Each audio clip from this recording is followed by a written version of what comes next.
At my older brother's birthday party, my family cornered me in front of everyone and demanded I hand over my penthouse so my unemployed brother could finally live like a man. When I refused, my own mother slapped me while everyone else just watched. That night, I made a decision. I thought I had finally built my dream life, a sanctuary of my own making. But then, my family decided it was theirs for the taking, and what followed was a betrayal so deep, it shattered everything I thought I knew about love and loyalty. My name's Meline, I'm 32, and looking back, I still can't quite believe what went down at my brother Marcus's birthday party last month.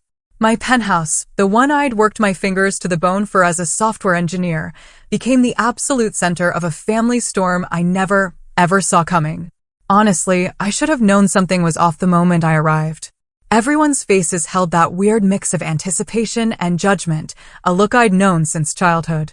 Marcus, he's 35 and always been the golden child, even though he's been perpetually unemployed for as long as I can remember.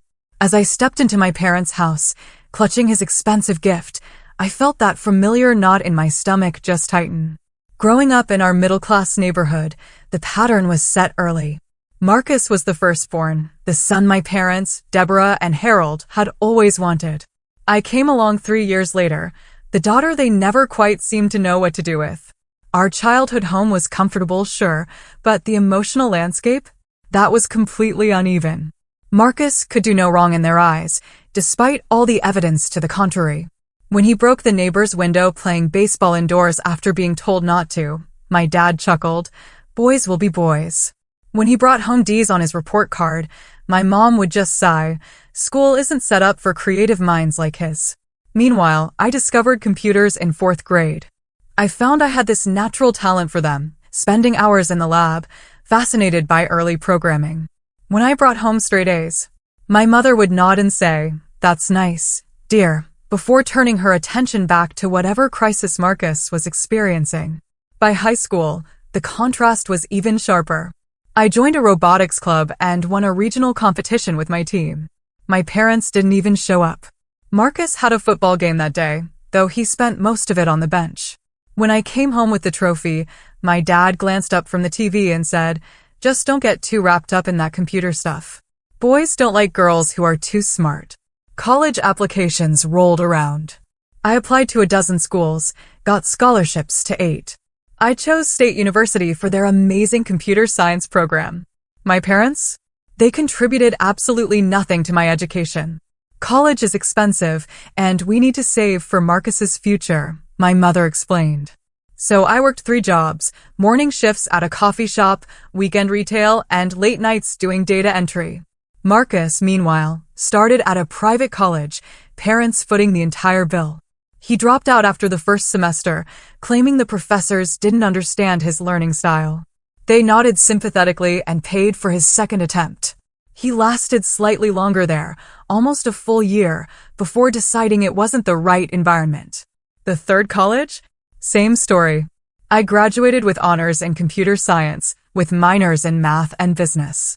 My parents attended my graduation, but left early because Marcus called, saying he needed their help with a situation involving his landlord and overdue rent. My first job was entry-level at a small tech company, barely enough to cover my student loans and a tiny studio apartment. I worked 60-hour weeks, taught myself new programming languages at night, and contributed to open-source projects to build my portfolio. During those years, Marcus lived at home, cycling through jobs that never lasted more than a few months. Retail positions he quit because the manager had it out for me. Restaurant jobs that ended because the hours didn't work with my creative schedule. Office positions terminated because the corporate environment was stifling my potential. Each failure was met with understanding from my parents. "He just hasn't found his calling yet," my father would say. "He's too bright for these menial jobs," my mother would add, as she did his laundry and cooked his meals. At 28, I'd visit for holidays and occasional Sunday dinners, each time hearing about Marcus's latest venture that was sure to take off soon. The pattern was so predictable, it would have been comical if it weren't so incredibly frustrating. When I was 26, I secured a position at Horizon Technologies, one of the leading software companies in Seattle. The salary jump finally allowed me to move to a better apartment and make some serious headway on my student loans. I called my parents to share the news. "That's nice, honey," my mother said, completely distracted. "Did you hear? Marcus is thinking of starting his own business. He's got such an entrepreneurial spirit." The business turned out to be reselling limited edition sneakers online, funded by a loan from our parents that everyone knew would never be repaid. It lasted a grand total of 3 months before he moved on to his next passion project. My emotional distance from my family grew naturally, like a plant turning away from shade towards sunlight. I made friends at work, joined hiking groups and a book club, and built connections with people who actually celebrated my successes rather than minimizing them. Rebecca became my closest friend. She came from a truly supportive family and was initially shocked by the stories I shared about mine. "That's not normal, Maddie," she'd tell me. "You know that, right? Parents are supposed to be proud when their kids achieve something." I knew she was right, but years of conditioning had normalized the abnormal. I maintained contact with my family, but I protected my heart with lowered expectations. And Marcus? At 30, and then at 33, he was still living at home, still between jobs, still the center of my parents' world despite his consistent pattern of irresponsibility. Little did I know, my growing success would soon become the catalyst for the most painful family confrontation of my entire life. At 30, everything changed. I was promoted to senior software architect at Horizon, with a substantial salary increase and equity in the company. After years of careful saving and strategic career moves, I finally had the financial foundation to make my dream purchase, a penthouse apartment in downtown Seattle. It wasn't impulsive. I researched for months, consulted financial advisors, made sure it aligned with my long-term goals. When I found the perfect place, a 2-bedroom penthouse on the 32nd floor of the Cascade building, I knew immediately it was mine. The views alone were worth the price tag, floor-to-ceiling windows showcasing Elliott Bay, the Space Needle, and on clear days, the majestic outline of Mount Rainier. The open-concept living area flowed into a gourmet kitchen with marble countertops and high-end appliances. The master suite featured a walk-in closet and a bathroom with a soaking tub positioned to enjoy the city lights. The second bedroom I converted into a home office with built-in bookshelves and a standing desk facing the water. Beyond the practical aspects, this penthouse represented something profound to me. It was tangible proof of everything I'd worked for. A space that was entirely mine, designed around my preferences without compromise. After growing up in a home where my needs always came second, this was my sanctuary. Rebecca was the first person I showed the place to after I moved in. She brought champagne, and we toasted on the balcony as the sun set over the Olympic Mountains. "You earned every square inch of this place," she said, clinking her glass against mine. "I hope you never forget that." I felt a momentary pang, wishing my family could be as genuinely happy for me as my friend was. Still, I invited them to a housewarming dinner once I was settled, hoping, perhaps, that seeing my success might shift something in our dynamics. I spent all day preparing, cooking my mother's favorite salmon recipe, setting the table with new dinnerware. I even bought my father's preferred scotch and made sure Marcus's favorite beer was chilling in the fridge. They arrived 45 minutes late. My mother, Deborah, barely glanced at the carefully prepared table before commenting, "This building must have quite the homeowners association fee. Seems wasteful when you're just one person." My father, Harold, walked straight to the windows. "Pretty flashy place. Hope you're not overextended on this. The market could turn at any time." Marcus wandered through the space, opening cabinets and closet doors without asking, as if conducting an inspection. "Must be nice," he muttered loud enough for me to hear. "Some people just get all the breaks." I bit my tongue and served dinner, trying to steer the conversation toward neutral topics. My mother spent most of the meal talking about Marcus's latest job interview that looked promising, and how the hiring manager would be lucky to get someone with his diverse experience. When I mentioned my recent promotion, my father nodded distractedly. Companies throw around fancy titles these days. In my time, you had to work decades to get to a senior position. After dessert, as I was showing them the view from the balcony, Marcus said, "So what's a place like this cost anyway? You must be making serious bank." Before I could deflect the inappropriate question, my mother added, "Yes, Meline, it does make us wonder if you're being wise with your money. You know, family should come before material possessions. The implication hung in the air, but no one made it explicit that night. They left shortly after, my mother barely taking a bite of the dessert I'd spent hours preparing. Rebecca called the next morning to ask how it went. When I recounted the evening, she sighed. Classic. They can't celebrate you because it highlights the fact that Marcus is a grown man still living like a teenager. It's not about you, Maddie. It's about them not wanting to face reality. The following Sunday dinner at my parents' house was even more uncomfortable. My mother mentioned that Marcus was between opportunities again and gave me a pointed look. It's so hard for him, seeing his little sister with such a fancy place when he can barely afford his car payment, my father added. Family is supposed to look out for each other, Meline. Remember that. These comments escalated over the following months.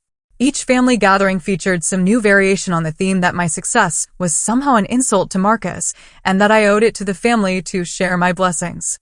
At Thanksgiving, my Aunt Judith asked in front of everyone, "Wouldn't you be lonely in that big penthouse all by yourself, Meline? I'm sure Marcus would appreciate having a nice place to stay while he's figuring things out." At Christmas, my Uncle Thomas cornered me in the kitchen. "You know, your brother really needs a break. A man needs his own space to feel respected. Have you thought about letting him stay with you for a while? You've got that spare room, after all." I deflected these suggestions as diplomatically as possible, but the pressure was building. Meanwhile, Marcus became increasingly entitled, making comments about checking out my view or testing that fancy shower whenever the penthouse was mentioned. The situation reached a breaking point when I hosted a small dinner party for colleagues and invited Rebecca. My parents called that afternoon, asking if they could stop by to drop something off. Against my better judgment, I agreed. They arrived with Marcus in tow, clearly intending to stay. My mother immediately began critiquing my appetizer arrangement in front of my boss and coworkers, while Marcus helped himself to the wine I'd carefully selected for the evening. "My sister likes to play hostess in her fancy apartment," he announced to Emma, one of my colleagues, "but she forgets where she came from." I managed to get through the evening without causing a scene, but once everyone left, I confronted them. That was completely inappropriate. You can't just show up uninvited to an event I'm hosting for work. My mother looked wounded. "We're family, Meline. Family doesn't need invitations." Besides, Marcus added with a smirk, "It's not like you don't have the space." I realized then that the boundary violations would continue unless I took a firm stand. I began declining Sunday dinners more frequently, citing work commitments. I stopped sharing details about my life during our phone calls. I created distance to protect my hard-earned peace. But the family tension was building toward a confrontation that would change everything. And Marcus's upcoming 30th birthday party? That would prove to be the breaking point none of us saw coming. 3 weeks before Marcus's birthday, he lost his job again. This time it was a position at his friend's father's insurance company, a job practically handed to him on a silver platter. He lasted all of 2 months before being let go for inconsistent performance and attendance issues, though my parents insisted it was because the manager was threatened by Marcus's natural leadership qualities. The day after he was fired, my mother called me. "Meline, your brother is going through a rough patch again," she began, her voice carrying that familiar note of expectation. "I'm sorry to hear that," I replied, already knowing where this was heading. "Well, he has that car payment coming up, and with his birthday next month, I was wondering if you could help out. Just until he finds something new. You know how hard the job market is these days." I'd heard this exact speech so many times, I could have recited it with her. Against my better judgment, I sent Marcus $300 for his car payment, telling myself it was a one-time thing. 3 days later, my father called. "Your brother's rent is due, and you know how these landlords can be. No compassion for a temporary setback. Could you spot him just this once?" Another $1,200 transferred from my account to Marcus's. I told myself it was the last time, but the requests kept coming. Grocery money, utilities, a new suit for interviews. Each request framed as temporary, essential, and my familial duty. By the time Marcus's birthday approached, I'd given him nearly $3,000 in loans that we all knew would never be repaid. During a lunch break at work, I confided in my colleague Emma about the situation. "It's like I'm being punished for being responsible," I told her. "The more I achieve, the more they expect me to compensate for Marcus's failures." Emma, who came from a large family with healthy dynamics, shook her head. You need to set boundaries, Maddie. Clear, firm boundaries. Otherwise, this pattern will continue until you have nothing left to give. But they're family, I said, repeating the refrain that had been programmed into me since childhood. Family supports each other's growth, Emma replied. They don't sabotage it. What they're doing isn't love. It's enabling your brother and exploiting you. I knew she was right, but years of conditioning made the prospect of confrontation terrifying. Still, I resolved to begin setting limits after Marcus's birthday had passed. No need to create drama during a family celebration, I reasoned. The weekend before the party, I went shopping for Marcus's gift. Despite my frustration, some part of me still hoped that a thoughtful present might somehow bridge the growing chasm between us. I selected an expensive watch, far more than I should have spent given the recent loans, but I wanted to make a gesture that couldn't be criticized. That evening, my phone buzzed continuously with messages from various family members. From my mother, don't forget Marcus's favorite chocolate cake and wear something nice. Your Aunt Judith is coming from Portland. From my father, make sure you're on time for once. This is important to your mother. From my cousin Stephanie, looking forward to seeing you at the party. We need to catch up. From my Uncle Thomas, will be good to see the whole family together. We miss you at Sunday dinners. The subtext was clear. Attendance was mandatory, and my absence had been noted and discussed. The family system was exerting its pull, trying to bring the wayward member back into the fold. The morning of the party, I woke with a knot of anxiety in my stomach. I spent extra time getting ready, choosing a conservative blue dress that wouldn't invite comments about showing off or dressing fancy. I styled my hair simply, applied minimal makeup, and deliberately left most of my jewelry at home. These calculations, this careful curation of my appearance to minimize criticism, spoke volumes about the unhealthy dynamics I was navigating. As I wrapped Marcus's gift in silver paper, I rehearsed neutral responses to the inevitable questions about my job, my penthouse, my love life. The drive to my parents' suburban home took 40 minutes. With each mile, I felt myself regressing, the confident professional replaced by the perpetual, second-best child seeking approval that never came. I parked, taking a moment to center myself before heading inside. The house was already full when I arrived. Aunts, uncles, cousins, and my parents' friends all gathered to celebrate Marcus. Balloons decorated the living room, and a happy 30th birthday banner hung across the dining room entrance. My mother intercepted me at the door. Finally, you're here, she said, though I was precisely on time. Put your gift on the table with the others. Marcus is in the backyard with your father and Uncle Thomas. I made my way through the house, exchanging greetings with relatives I hadn't seen in months. Most were polite but distant, as if unsure how to relate to me now that I'd broken the unspoken family rules by becoming too successful. Aunt Judith caught my arm as I passed. That penthouse still treating you well? She asked, her tone suggesting I was somehow betraying my upbringing by living there. It's perfect for me, I replied simply, disengaging before she could press further. In the kitchen, I overheard my mother's friend Patricia saying, think she's better than the rest of us now, with her fancy job and expensive apartment. Meanwhile, poor Marcus can't catch a break. I pretended not to hear, focusing instead on arranging the vegetable tray I'd brought. The pattern was familiar, my accomplishments framed as arrogance, Marcus's failures as bad luck. The backyard was set up with tables and chairs for dinner. Marcus stood with a beer in hand, holding court with our father, uncle, and 2 male cousins. He acknowledged my arrival with a brief nod before continuing his story about how his former boss couldn't handle someone with real ideas. As I took a seat at the periphery of the gathering, I couldn't help but marvel at the parallel realities we inhabited. In Marcus's version, eagerly reinforced by our parents, he was a misunderstood genius, repeatedly victimized by circumstances and jealous authority figures. In the version supported by objective evidence, he was a chronically underperforming adult enabled by parents who couldn't bear to see him face consequences. Little did I know that in just a few hours, these competing narratives would collide in a way that would permanently alter our family landscape. The birthday cake, the presents, the seemingly normal family dinner, all of it was a prelude to a confrontation that had been brewing for years.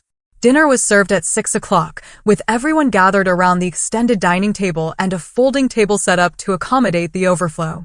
My mother had prepared all of Marcus's favorites: roast beef, garlic mashed potatoes, green bean casserole, and rolls from the bakery.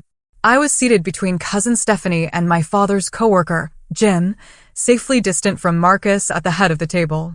The conversation flowed around me, largely focused on Marcus's recent bad luck with employment. The problem with companies today is they don't recognize real talent, my father announced, carving another slice of roast beef for Marcus. They want conformists, not innovators. Exactly, Marcus agreed, already on his fourth beer.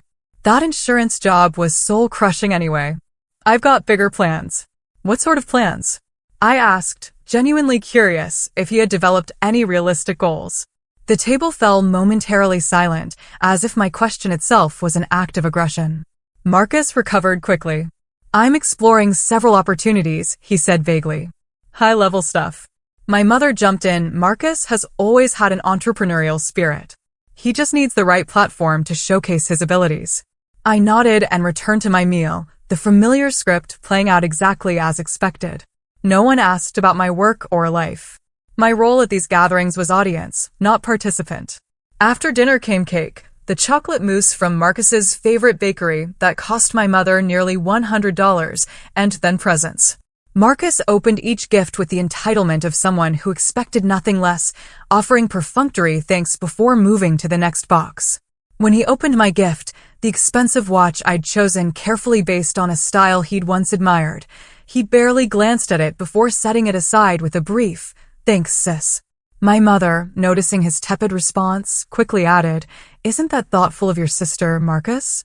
She knows how much you appreciate quality timepieces." The gift opening concluded, and I thought the evening was winding down. I was already calculating when I could politely leave without comment, when my father stood and tapped his glass with a spoon. "If I could have everyone's attention," he said, his voice carrying across the now quiet room. "We have something important to discuss as a family." A chill ran through me. Something in his tone set off warning bells. "As you all know, Marcus has had some setbacks recently," my father continued. "Despite his talents and abilities, he's struggling to find his footing in today's competitive job market." Murmurs of sympathy circulated through the room. At 35, a man needs his own space, his own domain where he can regroup and plan his next moves, my father went on. Unfortunately, with the current housing costs and Marcus's temporary financial situation, that's been difficult. My stomach tightened as I began to see where this was heading.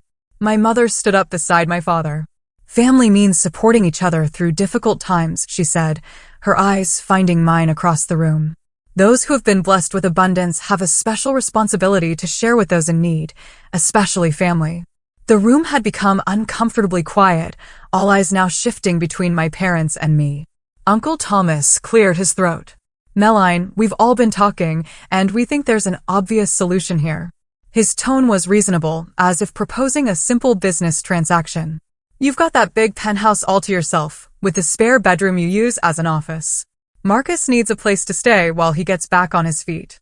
I blinked, stunned by the directness of the proposition, despite having sensed it coming. "You want me to let Marcus move into my penthouse? It makes perfect sense." Aunt Judith chimed in. "You're rarely home with your work schedule, and Marcus needs a prestigious address for job applications. It would just be temporary, until he finds his feet," my father added. Marcus sat back in his chair, a slight smile playing at the corners of his mouth. He'd known about this ambush all along. "I've put a lot of thought into this," he said, as if he'd been the one to come up with the idea. "It's the perfect solution. I'd take good care of the place, and you'd barely notice me there." I took a deep breath, trying to process what was happening. "My penthouse is my home," I said carefully. "I worked very hard for it. It's not an extra property I have lying around. It's where I live." "You can still live there," my mother said dismissively. "You'd just be sharing it with your brother, who needs help. That's what family does. Besides," my father added, "it's not like you had to struggle the way Marcus has. Everything's always come easily to you." The injustice of that statement momentarily robbed me of speech. I had worked multiple jobs through college while my parents paid Marcus's tuition at 3 different schools. I had saved for years while living in tiny apartments to afford the down payment on my home. Nothing had been handed to me. Quite the opposite. "I'm sorry," I said, finding my voice, "but that's not going to work for me." My home is my private space, and I need it to remain that way. The room temperature seemed to drop 10 degrees. So you're refusing to help your brother? My mother asked, her voice rising. After everything we've done for you? I've helped Marcus repeatedly, I replied, fighting to keep my tone even. I've given him thousands of dollars just in the last month. But moving him into my home is a boundary I'm not willing to cross. Boundaries? My father scoffed. This isn't therapy, Meline. This is family. There are no boundaries in family. There should be, I countered. Healthy relationships require respect for each other's space and choices.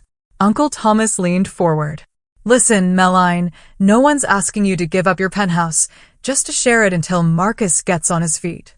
6 months tops. We all know it would never be 6 months, I said, the words escaping before I could filter them. And it's not just about time. It's about respect for the choices I've made and the life I've built. Marcus's face darkened. So your fancy apartment is more important than helping your own brother? Nice to know where your priorities lie, sis. My priority is maintaining the home I worked for years to afford, I replied. I'm happy to help you in other ways, Marcus, but not by giving up my personal space. You're being selfish and unreasonable, my mother snapped. After everything we've done for you, this is how you repay us? By refusing to help your brother when he needs it most. The gaslighting was so blatant it would have been comical in any other context. What exactly had they done for me beyond providing basic necessities in childhood? Every step of my adult life had been navigated without their support, financial or otherwise. I'm sorry you feel that way, I said, rising from my seat. But my answer is no. Marcus is welcome to stay here with you, as he has been, or I can help him find an apartment within his budget. But he will not be moving into my home. What happened next occurred so quickly, I barely had time to react. My mother crossed the room in 3 quick strides and slapped me hard across the face. The crack of it echoing in the sudden silence. Ungrateful, selfish girl, she hissed, her face contorted with rage. After everything we've done for you. I stood frozen, my cheek burning as I looked around the room. No one moved to intervene. No one spoke in my defense. Some looked away uncomfortably, but others, including my father and Marcus, wore expressions suggesting they believed I deserved it. In that crystallizing moment, I saw my family with perfect clarity for perhaps the first time. This wasn't love. It wasn't even family in any meaningful sense of the word. It was a system of control and exploitation that I had participated in for far too long. Without another word, I picked up my purse and walked out, closing the door quietly behind me. The drive home passed in a blur. My cheeks still stung from my mother's slap, but the physical pain paled in comparison to the emotional impact of what had just occurred. I had been publicly humiliated, assaulted, and abandoned by every family member present, all because I refused to surrender my home to a 35-year-old man who had never taken responsibility for himself. As I pulled into my building's garage, the tears I'd been holding back finally broke free. I sat in my car, sobbing uncontrollably, grateful for the privacy of the underground parking level. The security guard, Carl, noticed me as he made his rounds and approached with concern. Miss Williams, are you all right? He asked, keeping a respectful distance. I quickly wiped my eyes. I'm fine, just a difficult family situation. Thank you for checking. No problem. Let me know if you need anything, he replied kindly before continuing his patrol. Inside my penthouse, my sanctuary that my family had tried to claim, I collapsed on the sofa. The beautiful nighttime view of Seattle, a stark contrast to the ugliness I'd just experienced. I called Rebecca, needing to process what had happened with someone who actually cared about my well-being. Maddie, what's wrong? She answered, immediately picking up on the distress in my voice. They ambushed me, I managed, before breaking down again. Between sobs, I recounted the evening's events, culminating in my mother's slap and the family's silent complicity. Oh my God, Maddie, Rebecca gasped. That's assault. Your own mother hit you in front of everyone? And nobody did anything? Nobody, I confirmed. They all just watched. I think some of them were glad she did it. That's beyond dysfunctional, Rebecca said firmly. That's abusive. You know that, right? What they did, what they've been doing is abusive. Hearing the words spoken aloud was both shocking and clarifying.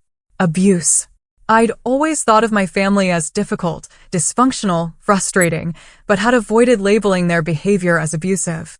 Yet what else could you call a mother slapping her adult daughter for refusing to give up her home? I don't know what to do now, I admitted. Do I just never speak to them again? You don't have to make any permanent decisions tonight, Rebecca said gently. Right now, focus on taking care of yourself. Tomorrow, we can talk about next steps. Do you want me to come over? No, it's late. I'll be okay. I just needed to tell someone who wouldn't think I deserved it. You absolutely did not deserve it, Maddie. No one deserves to be treated that way, especially by family. After we hung up, I took a long, hot shower, trying to wash away the evening's events. As I was getting ready for bed, my phone began buzzing with messages. From my father, your mother is very upset. You need to apologize for causing a scene at your brother's birthday. From Aunt Judith, family disagreements should stay private. Walking out like that was very immature. From Uncle Thomas, you've broken your mother's heart with your selfishness. Family has to come first. From Marcus, way to make my birthday all about you. Typical. The gaslighting was so extreme, it was almost laughable. I had been ambushed, publicly pressured, and physically assaulted, yet somehow I was the villain for walking away. I silenced my phone and tried to sleep, though rest proved elusive. The next morning, I called in sick to work for the first time in 3 years. My boss, understanding that I never took time off without good reason, told me to take care of myself and keep her updated. I spent the day alternating between periods of cathartic crying and moments of startling clarity about my family dynamics.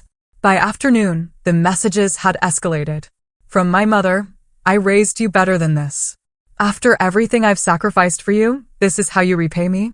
By breaking my heart and abandoning your brother in his time of need. From my father, your mother hasn't stopped crying.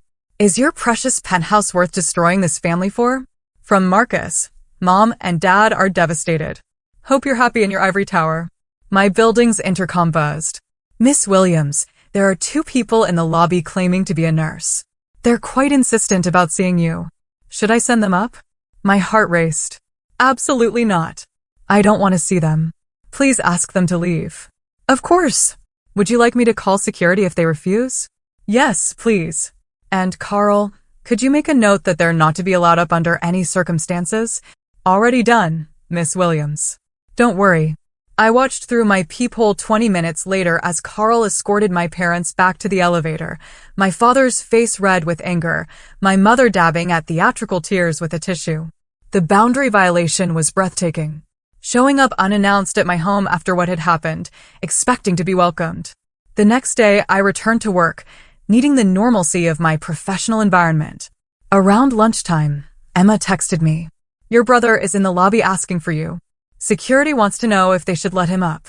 My hands shook as I replied, absolutely not. I don't want to see him. 5 minutes later, Emma appeared at my office door. He's making a scene downstairs, saying it's a family emergency. Security's handling it, but I thought you should know. I called building security and authorized them to escort Marcus from the premises and ban him from returning. The humiliation of having my family drama spill into my workplace was excruciating. That evening, I discovered Marcus had posted on social media. Some people forget where they came from once they get a little success. Sad when your own sister values material possessions over family. #family first, #disappointed. The post had comments from various relatives and family friends, all expressing sympathy for poor Marcus and disappointment in me. The public shaming was clearly intended to pressure me into compliance through embarrassment. Instead, it hardened my resolve.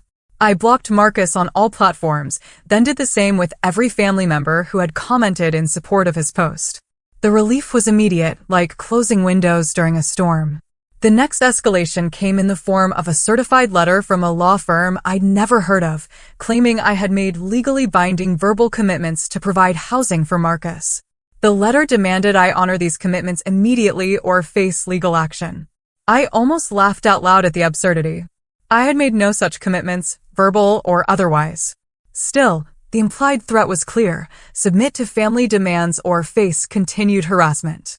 It was time to take more decisive action to protect myself. My family had shown they would not respect my boundaries voluntarily. I would need to enforce them with whatever means necessary. The morning after receiving the ridiculous legal threat, I called Dr. Mitchell, a therapist I'd seen briefly a few years earlier for work-related stress. She fit me in that afternoon, and I arrived at her comfortable office, clutching the threatening letter like evidence at a trial.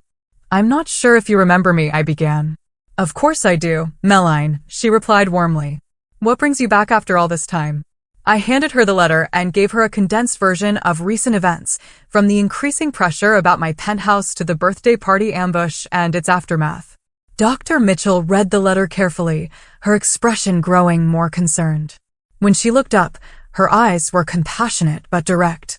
"This is textbook emotional abuse and manipulation," she said without hesitation. "The physical assault, and yes, your mother slapping you is assault, takes it to another level entirely." "I keep thinking I must be overreacting," I admitted. "They're my family. Shouldn't I be more understanding of their concerns?" "What you're experiencing is the result of lifelong conditioning," Dr. Mitchell explained. "You've been programmed to put your family's wants, particularly your brother's, above your own legitimate needs. That's not normal or healthy family behavior." Over the next hour, we dissected patterns I'd normalized for decades, the golden child/scapegoat dynamic between Marcus and me, the parentification that made me responsible for my brother's well-being, the emotional manipulation tactics my parents employed. "What you're describing isn't just dysfunctional, it's a textbook case of a narcissistic family system," Dr. Mitchell explained. "Your brother is the golden child, you as the scapegoat who can never do enough, your parents as the enforcers of this unhealthy dynamic." Something clicked into place hearing her professional assessment. This wasn't just my perception or oversensitivity. These were recognized patterns of dysfunction that had names and treatment approaches. "So what do I do now?" I asked. "First, recognize that you cannot change them," she said firmly. "Your parents and brother have benefited from this dynamic for decades. They have no motivation to change it. And second, protect yourself. Set clear boundaries and enforce them consistently. Consider a period of no contact to give yourself space to heal and gain perspective." As I left her office, I felt lighter than I had in days. The validation from a professional that I wasn't crazy or selfish was profoundly healing. That evening, I began researching family dynamics and narcissistic family systems. The literature described my experience with such accuracy it was unsettling, like reading a case study about my own life. I found online support groups for adult children of narcissistic parents and spent hours reading stories disturbingly similar to mine. The next day, I contacted a security consultant recommended by my company and had additional measures installed at my penthouse, a doorbell camera, enhanced locks, and a security protocol with my building's front desk. I wasn't taking any chances after Marcus's attempt to enter my workplace. I also consulted Jessica, a lawyer friend, about the threatening letter. "This is laughable," she said after reviewing it. "There's no legal basis whatsoever. It's a scare tactic, nothing more." "Should I respond?" I asked. "Actually, yes," Jessica said. "I'll draft a cease and desist letter, making it clear that any further harassment, legal threats, showing up at your home or workplace, or public defamation on social media will result in you pursuing legal remedies, including a restraining order if necessary." The formal response felt empowering. I was no longer simply reacting to their attacks, but taking proactive steps to protect myself. A few days later, I received a text from my cousin Stephanie. "Can we talk?" Not everyone in the family agreed with what happened. We met at a coffee shop far from my apartment and workplace. Stephanie had always been somewhat of an outsider in the family herself, the artistic one who chose theater over the business career her parents had planned for her. "What happened at the party was wrong," she said immediately. "I should have said something, and I'm sorry I didn't." "Thank you," I said, genuinely moved by her acknowledgement. "It means a lot to hear that." "I've been where you are," she continued. "When I chose theater school instead of business college, my parents cut me off financially. Your mom, my Aunt Deborah, told them they were right to do it, that I needed to learn my lesson. But Uncle Harold secretly sent me money for books and supplies." "My dad did that?" I was stunned. My father had always seemed completely aligned with my mother's treatment of me. "He's more complex than he appears," Stephanie said, "but he's weak. He won't stand up to your mother or admit Marcus needs real help, not enabling." Our conversation continued for hours as we shared experiences of being family outcasts.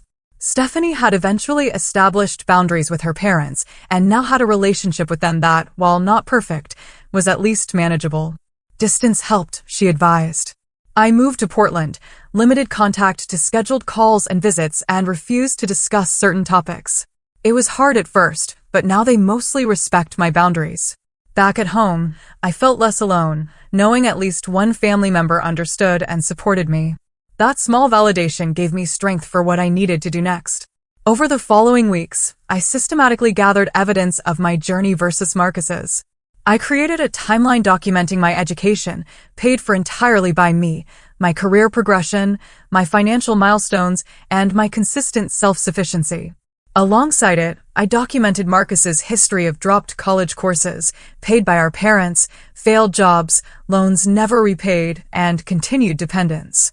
I wasn't creating this record to shame him, but to have concrete evidence against the gaslighting narrative that I had somehow had it easy, while Marcus struggled through no fault of his own. During this time, Marcus attempted to enter my building twice more. The second time, he told the concierge he was my brother and had left his key upstairs. Thanks to my new security protocols, he was turned away and warned that police would be called if he returned.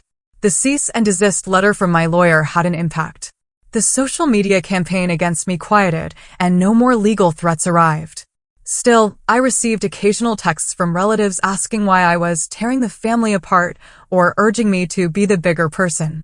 These messages no longer rattled me as they once would have. With Dr. Mitchell's help, I had developed tools to recognize manipulation tactics and respond appropriately, which sometimes meant not responding at all. 6 weeks after the birthday party incident, I felt strong enough to take the final step in reclaiming my power. I arranged a meeting with my parents and Marcus at a neutral location, a private room at a restaurant downtown, with the reassurance that security was nearby if needed. The stage was set for a confrontation that would either begin a healing process or finalize our estrangement.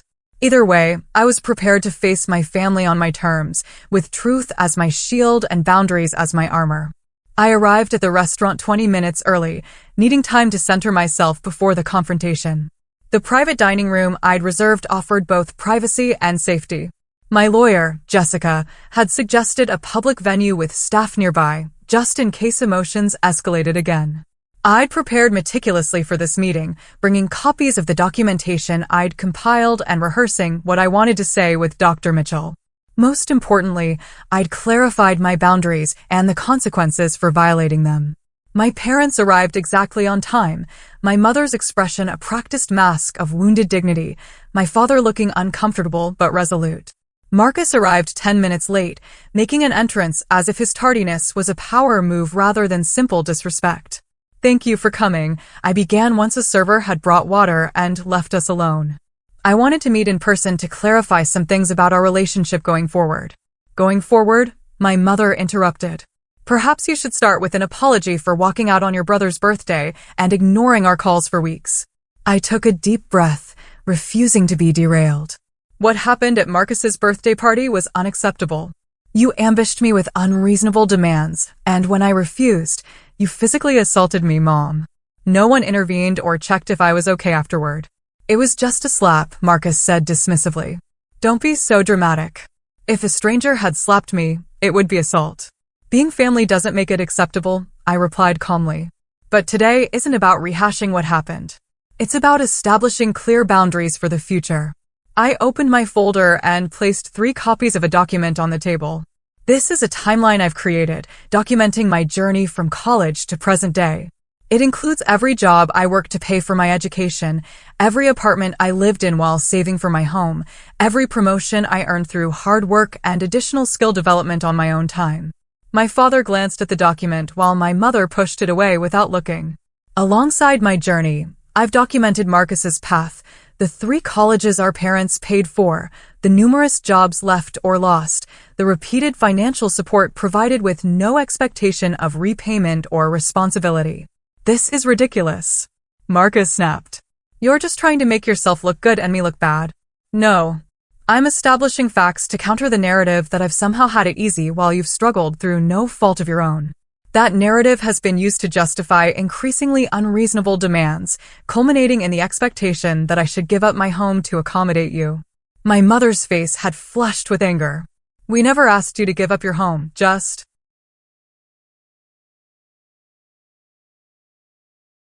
To share it temporarily. A distinction without a difference, I replied. My home is my private space, earned through years of hard work and sacrifice. No one has the right to demand access to it, family or otherwise. So, what is this meeting about? My father asked, speaking for the first time. Just to show us how much better you think you are. No, it's to establish clear boundaries going forward. I placed another document on the table. These are my terms for continuing a relationship with each of you. The document was simple and direct. 1. No further requests for financial support for Marcus. 2. No discussion of my penthouse or suggestions about Marcus living there. 3. Respectful communication only, no verbal abuse, physical aggression, or manipulation. 4. No unannounced visits to my home or workplace. 5. Acknowledgement of past behavior and commitment to respect these boundaries. If these boundaries are respected, we can begin rebuilding our relationship slowly, starting with occasional phone calls and working toward brief public meetings. If they are violated, I will immediately end contact for a period of at least 6 months. The silence that followed was deafening. My mother stared at me as if I'd grown a second head. Marcus scoffed audibly. My father looked troubled, but not entirely surprised. This is absurd, my mother finally said. We're your family. You don't get to dictate terms for loving us. I'm not dictating terms for love, I clarified. I'm establishing requirements for maintaining contact. There's a difference. So it's your way or nothing? Marcus challenged. It's healthy boundaries or nothing, I corrected. I'm not asking for anything unreasonable. Just basic respect and acknowledgement of my autonomy. And if we refuse to sign this contract, my mother asked, her voice dripping with disdain. Then we have no relationship until you're ready to respect these boundaries, I said simply. The choice is yours. What followed was exactly what Dr. Mitchell had prepared me for, a tantrum of epic proportions. My mother cried, my father appealed to family loyalty, and Marcus alternated between sullen silence and outbursts about my superiority complex. When emotional manipulation failed to move me, my mother switched tactics. If you do this, if you cut us off, don't expect to ever be welcomed back, she threatened. You'll regret throwing away your family over your selfish pride. It was the moment of truth. The ultimatum I'd anticipated.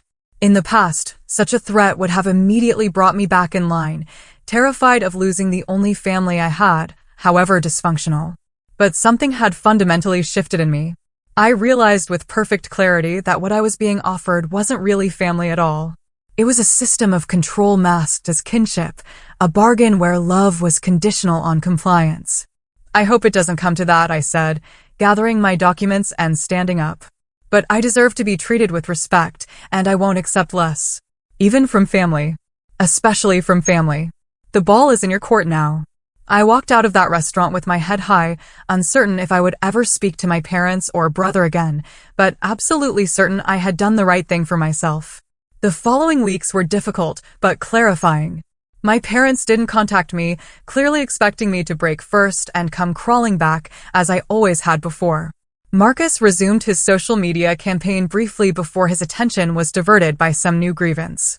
I channeled my energy into building stronger connections with people who genuinely cared about my well-being. Rebecca and Emma became even closer friends, and I expanded my circle through a book club and a hiking group. I reconnected with Stephanie, who provided occasional updates on family matters without pressure or judgment. Most importantly, I continued my work with Dr. Mitchell, processing the grief of family estrangement and building a healthier self-image not defined by my role as the family scapegoat. For months after our meeting, I received an unexpected email from my father, sent from his personal account rather than the one my mother monitored. Meline, it began simply, I've been doing a lot of thinking since our meeting. While I don't agree with everything you said, I can see that I haven't always treated you fairly. Your mother isn't ready to acknowledge this, and Marcus certainly isn't, but I wanted you to know that I'm proud of what you've accomplished, and I respect the strength it took to stand up for yourself. If you're willing, I'd like to talk sometime, just the two of us. It wasn't a complete acknowledgement, but it was a start. I agreed to meet him for coffee the following week, with cautious optimism but firm boundaries intact. Around the same time, something shifted for Marcus as well, though not because of any great epiphany about our relationship. With his primary enablers, Our parents, finally running out of patience and resources, and his secondary support, me, firmly unavailable, he finally had to face reality. He took an entry-level position at a local retail store and moved into a modest apartment with a roommate. 6 months after the confrontation, I hosted a small dinner party in my penthouse for my chosen family, friends who supported me unconditionally and respected my boundaries without question.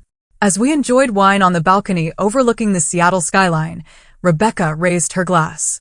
To Meline, she toasted, who taught us all what real strength looks like. Later that evening, after everyone had left, I stood alone on that same balcony, reflecting on the journey of the past year. The penthouse around me was more than just luxury real estate.